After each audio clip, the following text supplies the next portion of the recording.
everyone, and welcome back to another episode of Barn Table Talks. I'm your host, Benji Bonhay, here with my co-host, Travis Corman, and we have another very special guest on today, Lora Williams, a local attorney here in town. Laura, how are you doing today? I'm doing great. Good to have you on here. Yeah, we're doing good. We're going to start it off how we always do. We're going to do a little icebreaker question for you. What's an easy item on your bucket list that you have not done before? Oh, an easy item on my bucket list. Surprise! There's questions that aren't scripted. Yeah, I was gonna say you didn't give me that one in the notes ahead of time. One of my bucket list items is a Mediterranean cruise. Ooh. And I'm actually one of my best friends and I are in the planning stages of that. We're hoping to go in May of 25. So awesome. Greek, like that. Yeah, right? the specific one we're looking at is like Barcelona, Spain to Rome, probably, nice. Or nice. Rome to Barcelona. That would be like awesome. So what would that? How many day cruise? We're looking at like an 8 to 10 day. Now, do they get far out, like at the sea and stuff, or is that kind of like a river cruise? It's really close to the coastline. Nice. Yeah. Nice. So, and they hit basically a port a day, and then there's one or two ports that they spend 2 days. Do you overnight on land, or do you overnight on the ship? On the ship. On the ship. On okay. the ship. Yeah. Gotcha. So, see, I'd like to do a river cruise. My wife, we've talked about it, and Copenhagen to up and down the Rhine. Yep. Anything over there, I think would be a blast to do. Yep. But they overnight on shore a lot of times and stuff like that. So okay. So there's a little bit different, and I'm sure there's different ones you can do. But yeah, you're spending time on shore and not doing it on the boat and stuff like that. But so you're moving hotels every night then too, right? Sometimes, yeah, and I think there are ones that can overnight in your own cabin and stuff like that on land or on the boat and stuff. Yeah, but I think that'd be fun sweet. too. Yeah. Yeah. What's yours, Benji? What do you got? Honestly, as of right now, probably a trip out west, maybe hunting out west, something. You did something like that. I did. You went elk hunting. I would love to do something like that. That'd be on my bucket list. Yeah, my dad, we did an elk hunt, and it was out to Colorado. Been 2 years ago now, because we went over Thanksgiving 2 years ago, and we went out for a 9-day hunt, which is a blast. Did you get an elk? I did, yes. Did Dad you? and I actually got an elk, bull elk, both within 35 minutes of each other. I was going to say, wasn't it the first day? It wasn't the first day. It was the day before Thanksgiving, so doing the 24th. That's a Thanksgiving meal. And the hard part was we got it, and I shot mine at about 3 o'clock in the afternoon. Well, it took us till 10 p.m. to get him out. So you're coming back down off the mountains, pitch dark, and okay, we're going to tag this thing tomorrow. It's Thanksgiving, right? So there's a place you can tag it. We're like, okay, well, no big deal. We're off the mountain, because they were still going to let us go up, and there were some other guys in our group that we were hunting with that you can spot for, and you can still have the fun. You're just not pulling, you're just not doing anything else. I'm like, well, we'll stay down at the mountain, and we'll just go do that, and kind of lost track of the days because it didn't really matter to us, but all of a sudden there's no places to eat. I'm like, oh, jeez. What are we doing? Just sit in a hotel room all day? It kind of was like, oh, what are we going to do? But we ended up going up to the Grand Mesa, and my mom would come out with us and stuff like that. So we were out there by Grand Junction, Colorado is where we were close to. So it was a good time. It was a really good time. But I think you would enjoy it. That would be, I'd have to train before I'd go, but that'd be cool. The guides do a phenomenal job majority of the time. So, yeah. Yeah, so you go out with like a group, and then there's a guide that kind of shows you where to go. Typically, we had one guide for Dad and I. So we were together. And then there was another, normally you're about 2 people per one guide is what the outfit we went with. And stuff. You can probably just do a one. We didn't pack in because the snow was expected. We were the last hunt of the year for that. They're all in your tag. But the snow is expected to be so bad that they won't let you stay overnight because you can get snowed in. Oh. So we were actually breaking every night and coming back down off the mountain. And how many years did you enter that? Isn't it usually it takes a couple years before you can get drawn for that? It does, yes. Do that? Oh, man. I don't know how long Dad had been putting in. It had been a long time that Dad had been putting in to try to do a draw and stuff like that. Because you can't just go and buy a tag. That's the... No. Yeah. There's only a limited amount of tags, and everybody in the world wants a tag that hunts. Exactly. So... but no, we were breaking camp I want to say breaking camp. We were coming down off the mountain, and it took us 2.5 hours to drive down out of the hunting zone back down into the town. Wow. And it wasn't because it was far, but you were just on switchback roads. They were gas line where they drill gas lines and stuff into these mountains, and they had chains on their 4-wheel drives. And I've never drove a pickup truck up stuff, but they were driving so steep. It was insane. I'm like, we're going to drive up that? Like, that is... And by the end, you know, they're driving their, you know, when you were up on the hill and stuff, and they only had one. They didn't let you take horseback up there or anything like that. So they just drove up to the top, and then you had to walk down the almost like the ridge lines to where you were wanting to go and stuff. But they would get their truck as far as they could when we were packing them out. And I've never seen anyone treat a truck like that. Like during the scrub brush, they was like almost like little oak trees, but they're only about 6 foot tall and they're real thick. And they were just scratching. I mean, just like, oh, that just sounds like nails on the chalkboard. Not my truck. Yeah, It's not it was mine. oh no, you know, it's normal, you know, but That's what those trucks are made for. That's though. what it was They're their used job, for, and that's what they were doing. So, but we went in. You leave at about 3 a.m. To head up the mountain, and you get back by about 11 o'clock at night. So it was exhausting. Oh, yeah. It was exhausting, and it was so cold early morning and late. We got lucky and didn't get a bunch of snow, which kind of adjusted the elk's movements and stuff like that too. So it was a little challenging in that aspect, but we weren't trying to trudge through 2 feet of snow when we were walking around up there. It was just normal ground conditions and stuff. So we got blessed in that aspect, but I thought it'd be cool to be able to go out on a horse and you're packing out from a camp, and it's a different experience altogether. But yeah. Would you do it again? I don't know. I loved doing it, but I liked the experience. I could go and just do the experience. Like, I don't have to pull the trigger. I don't need that. Like, I'm not the trophy. I mean, I didn't even get my elk mounted or anything like that. You know, just had the skull and antlers. Yeah. But they're in my garage. They're not even like this is my prized possession. So Lord didn't let you bring it in the house, did she? So there may have been a little bit of, but I mean, you know, in all aspects, in all aspects, I've got 8-foot ceilings in my house. You can have a rack that's the elk's gonna be looking you nose to nose, right? I mean, there's got to be a special place you can mount this thing, and I don't have that. So, but it was. I would do a hunt again, but I don't know that I would have to do like that hunt again. You know, and stuff. Yeah. I mean, the time that was spent with Dad and stuff like that. That was what was the fun part for me. It wasn't the oh man, that's a trophy bowl. It was not that. So So well, that's cool. But well, Laura, tell us a little about yourself, and I guess a little bit of background in Greensburg here, and if that that's where you're from. I know that's where you're from, but tell us. Yeah, so what you got? I was born and raised about 5 miles west of Greensburg. Grew up on the family farm, and my grandparents farmed full time. That was what they did. My mom was the extension agent here in Decatur County for 20 years, and Franklin County before that. My dad worked. He worked in construction. He was an electrician, and he also worked for Hauk Industries for a little while. And so, anyway, so I grew up about 5 miles west of Greensburg, and went off to college. Went to Purdue undergrad. And boiler up. I was waiting on that. I've done it every episode. I got to keep going. Waiting on that. Hail Purdue. I'm from the age of Hail Purdue too. So my mom actually, since she was the extension agent, she worked for Purdue. So I was kind of brainwashed, but it was a good brainwashing. It was one I willingly went into. In all fairness, if you're an ag and you're in the state of Indiana, that's one of the only options Purdue was it. You're going to roll with. I mean, you got a little bit of ag now at Vincennes University, but that's about it. Yeah.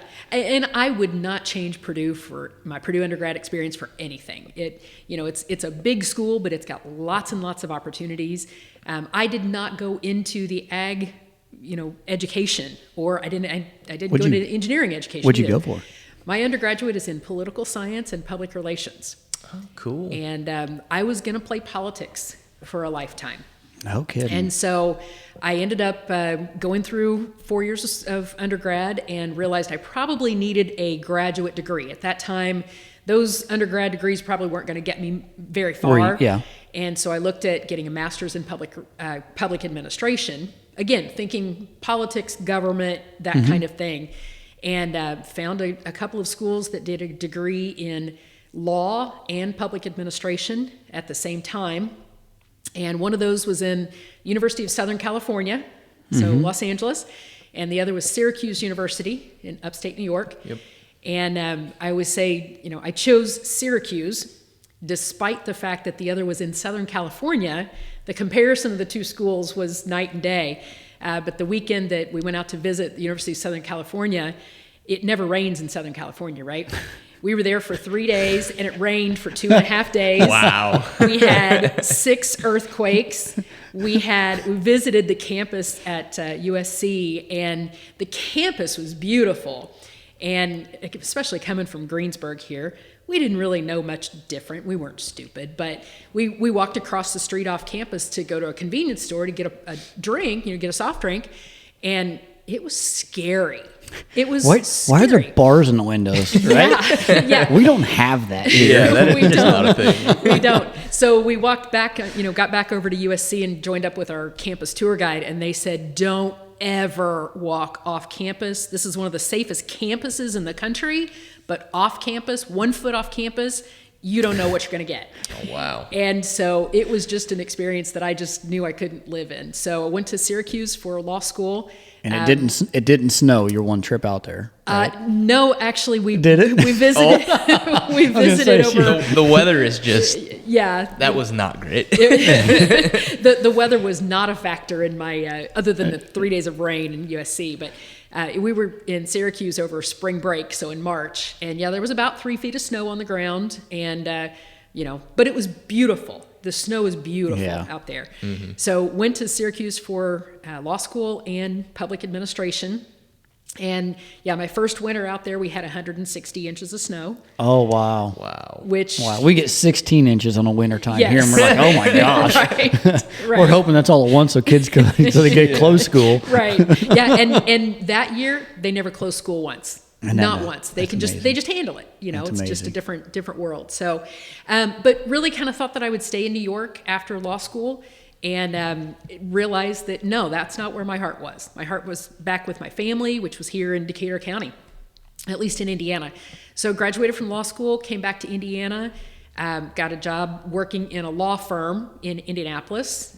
When you come out of law school, law firms are where you're really expected to go. Mm-hmm. And so that's what I did. Is it a good stepping stone? Would you agree with that? The law firm? Yeah, like coming out and getting... Yeah. The firm that I worked for, we had about 35 attorneys at the time, and it was a really good experience. It was not too big, so it wasn't that sweatshop of a law firm that you hear a lot about, but it was big enough that there were lots of different cases going on, and so I really got exposed to all different kinds of the law. We did everything from class actions to personal injury to bankruptcy and debt collection to estates and guardianships and divorce and criminal. Like I really got exposure to all broad of those range areas. of things. Yeah. Wow. And there were attorneys in that office who were basically experts on all of those subjects. Mm-hmm. And so, I learned a lot about going to colleagues and asking advice and opinions and using their experience to build help your own in mine. Yeah. Mm-hmm. And so on the other hand, though, attorneys are notorious for not being good managers.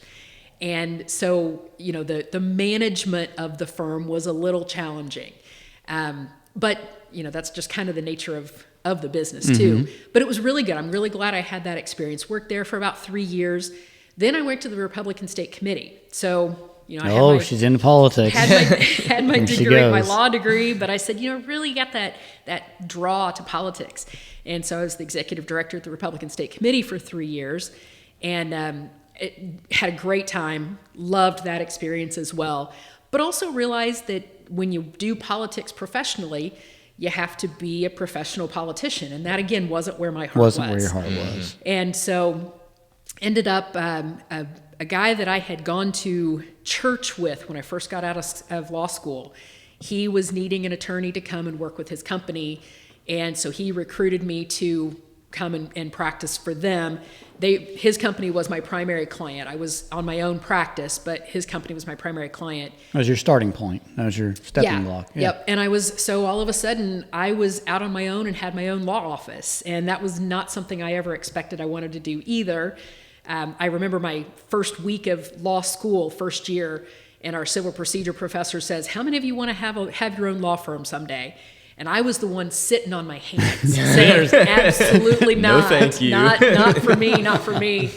And I started that one in 1999. Yeah. And so I've been on my own in a law practice pretty much ever since, and would not change it for anything. So practiced for a little while with that company, kind of expanded my client base, and started doing estate planning also in about 2001, and have worked off and on here in Greensburg ever since then. And my primary practice now is estate planning. I do a lot of business planning, and a lot of contracts, real estate, those kinds of things that come along with that. So, is that what basically kind of you found your interest being in, and then is that what kind of just settled into those areas? Because that's yeah, and I found that that's where I was most interested. One, because I always liked the idea of my clients leaving my office with a smile on their face. And when you're doing estate planning and business planning, you're creating dreams and goals and dealing with family legacies. Yeah, agreed. And, Yeah. And those are things that make people happy. They like to do those things. They like to take care of their family. They like to build their wealth. They like to do all these things. So when I work with them, I'm trying to make them happy, not in a people-pleasing way, but working with people to do good things. I found there's a lot of areas of the law that there's never a winner. right. Divorce, child support, those are things that they're all over the place, and I'm glad there are good attorneys who work in those areas, but those are not my specialties. Because I never feel like there's a winner in those areas. And so I kind of stay away from those. I definitely stay away from those areas. Have good friends who practice in those areas, and I know that if people come to me, I try to give them referrals to folks who do a good job in those areas. So you don't actually take place and sit down in the courtroom and do trial proceedings and stuff like that, correct? Once in a great while, I do. It has to be exceptions. It has to be the exception, yeah. And I really, the further I've gotten into my practice, the more I can say I don't take those. Yeah. Because that is a really different setup of an office. When you're going into court regularly and you have to prepare for large trials and things like that, that's a whole different preparation process, and our office is just really not set up for that. We're set up for the planning side. We want to help you, have something that you can walk out the door with instead of going to talk to the judge and following the procedure. And, we follow procedure in a whole different way than in the courtroom. So Right. So yeah, but I've been very, very blessed in my practice. I've been able to say I don't take that case. Here's someone else who does. Right. And so there are a lot of folks who kind of have to take every case that comes in their door, and I've not had to do that. So I'm very fortunate in that. But I've also had terrific clients who've come my way, and honestly, the vast majority of my clients are in the ag industry. And I think growing up on the farm, my grandpa was, and some people may remember him, you guys are way too young for him, but he was in Farm Bureau, and he was the county president of Farm Bureau for years, and then he was on the district level, district chairman as well, so on the state board. And so through his contacts, I think I've gotten to know a lot of folks that worked with him and then their families. And so that kind of networking really, I think, started a lot of my client base here in Decatur County. And those ag families, they kind of spider out all over the place. And, once you work with one part of the family, then they refer you to another part of the family and another part of the family, and it just kind of grows a lot from of there. word of mouth kind of advertise. Yeah, absolutely. So that has really grown my ag business, practice. And we work with a lot of farm families on creating those estate plans, creating those legacies, trying to figure out what's best for families as far as you've got 4 kids and only 2 of them are involved in the farm, and how do we pass this on to them and still be fair to the ones that aren't involved in the farm, and those kinds of things. And those are tough questions sometimes. Well, that's a challenging conversation. If they've made it to your office and are planning for this, that's impressive in itself. It is. Right? It is. I know you were part of a committee for the the breakfast, the Ag Day breakfast, right? Yes. And you were on that as a committee member last year, committee member board. What do you want to say? I was a panelist. You're a panelist. Yeah, there you go. And part of that discussion was pretty much estate planning and trying to get the awareness out there that there can be a too late. Yes. Yeah. And I there, mean- there can be a And it's too not when late you kick the bucket. It's Right. prior to that can be still too late. Right. And there's not always one right answer, but there's a couple of very wrong answers. And, that was one of the things I wanted to get across at that Ag Day as well. And, I see folks who come in and say, well, my neighbor did this. Right. And so it's right for me too. Well, as you have that conversation and talk through that. Just because his soil types are the same as yours, don't mean his estate's the same as yours. Right, exactly. You don't need to plant the seed varieties. Exactly. Yes. So, hopefully got some of that when, message across. This is a conversation that, I guess, how long does an estate transition?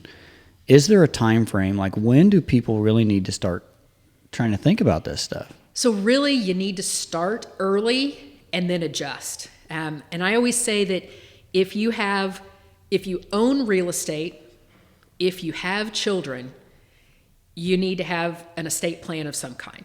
Maybe a very simple will. That may be all you need at that point.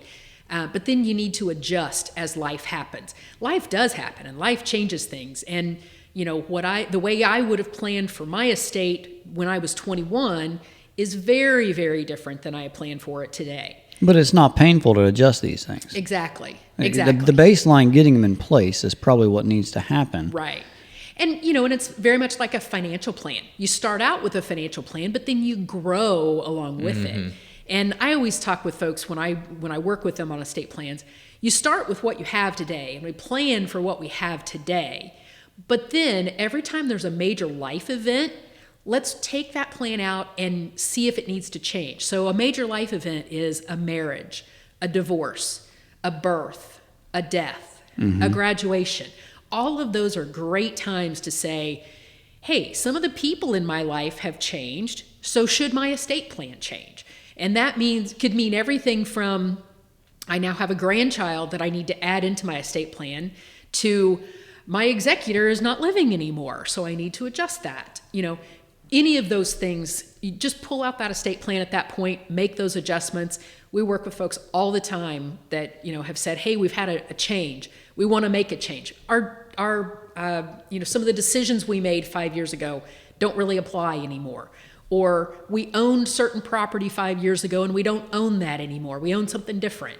And all of those are great times to just adjust that plan. But if you start early and then just grow with it, as life grows and changes, that's the best way to do it. So as a farmer and let's say the average Joe just watching this, and I guess this will vary based on your age and how close you are to this kind of stuff. What's one of the best and one of the worst things you can do when approaching, estate planning and, hey, I want to go tackle.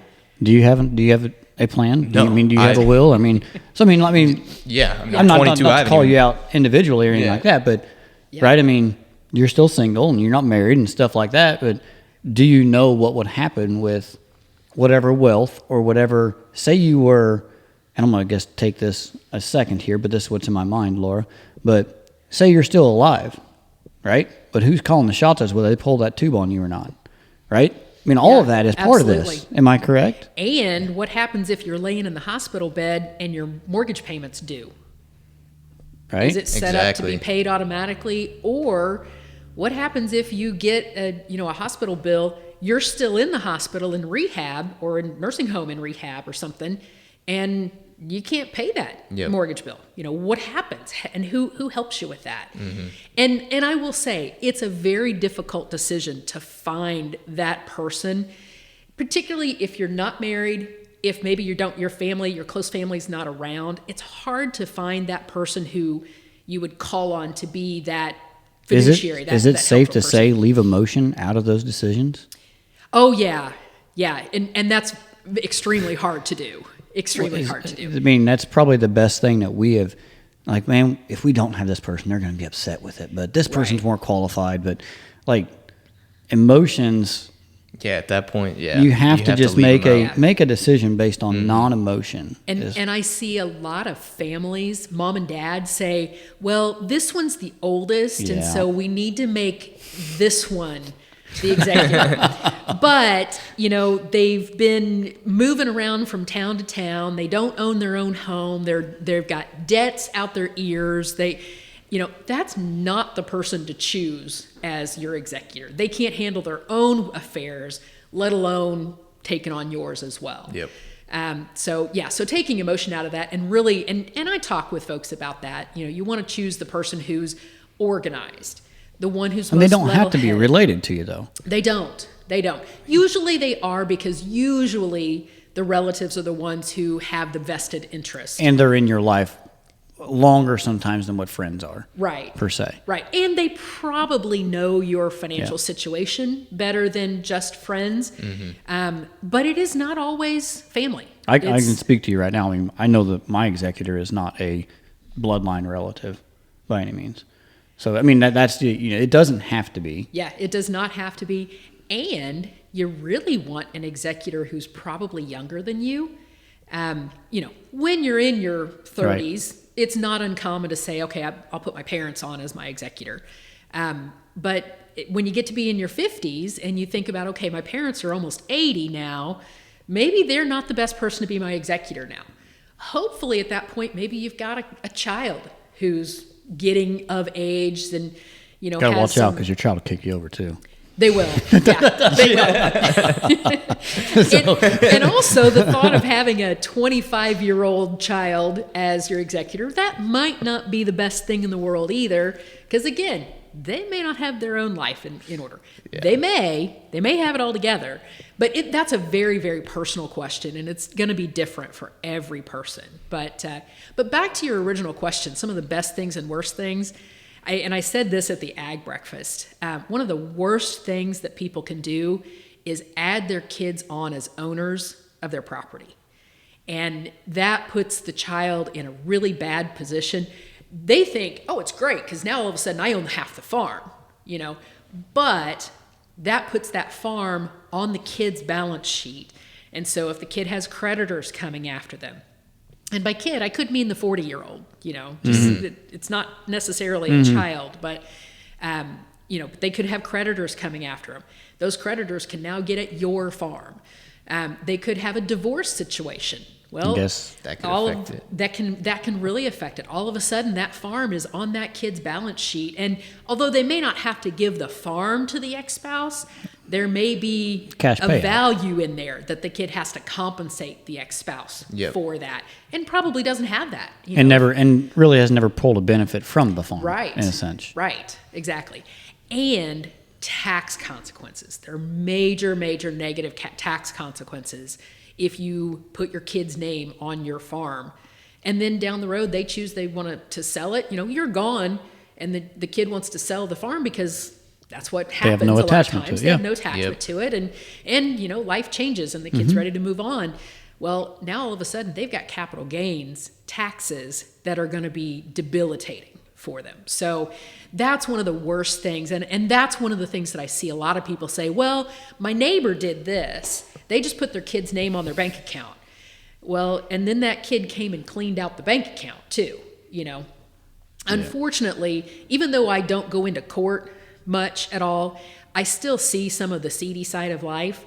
And, there are very unfortunate situations that happen in the families that you would not expect.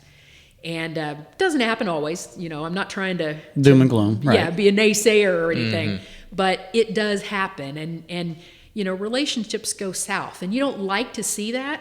But what we want to do is we want to plan for the unfortunate happening and protect the client. Avoid that situation. Yeah. Just don't put anybody in that position. Don't put that temptation out there. So.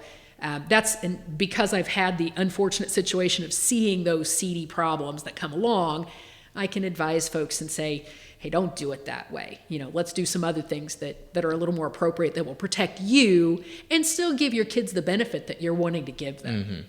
So you're saying those steps. So what are some examples that people would do? Like, let's say, I don't know, he's got 100, 200 acres or something, splitting it up. Like what do you see as one of the most common ways people go about doing, like handling that kind of situation? Yeah. So probably the most common way that folks handle that is they say, I've got 200 acres and 3 kids. It'll all divide equally between the 3 kids.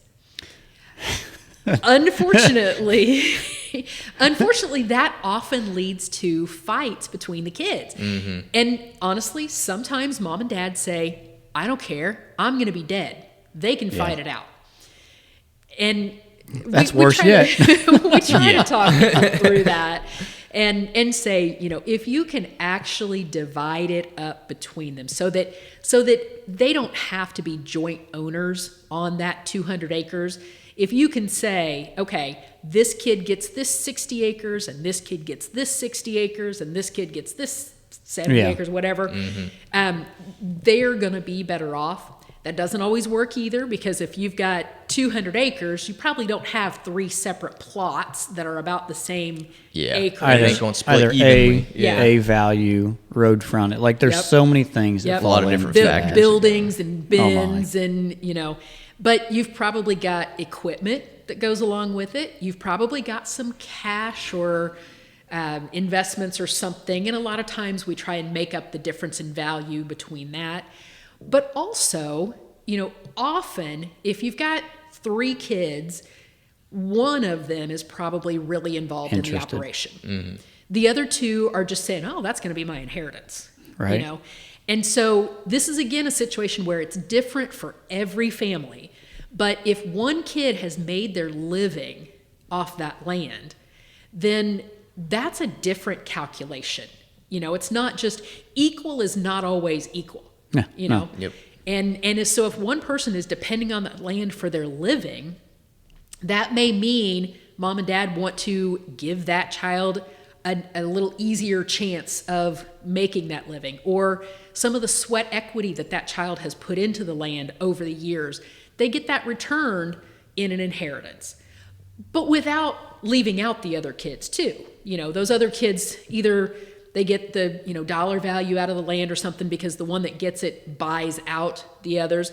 And there may be an insurance policy that helps them, come up with the cash to buy it out, or some investments that help them buy it out, or something like that. So it's very, very, very specific to every family, and there's no 2 families that have the exact same solution that's right for them. But we do see a lot of people who say, yep, just divide it equally between the 3 kids and let them figure it out. until it hits paper. Yeah. It's very simple until the kids come in and see me and say, well, this one, he wants that section and I live right next to it and that's the section that I want. And I'm willing to take 3 fewer acres if I can get that section. And, but yet that's not the way it's written, and nobody's required to do it that way. So,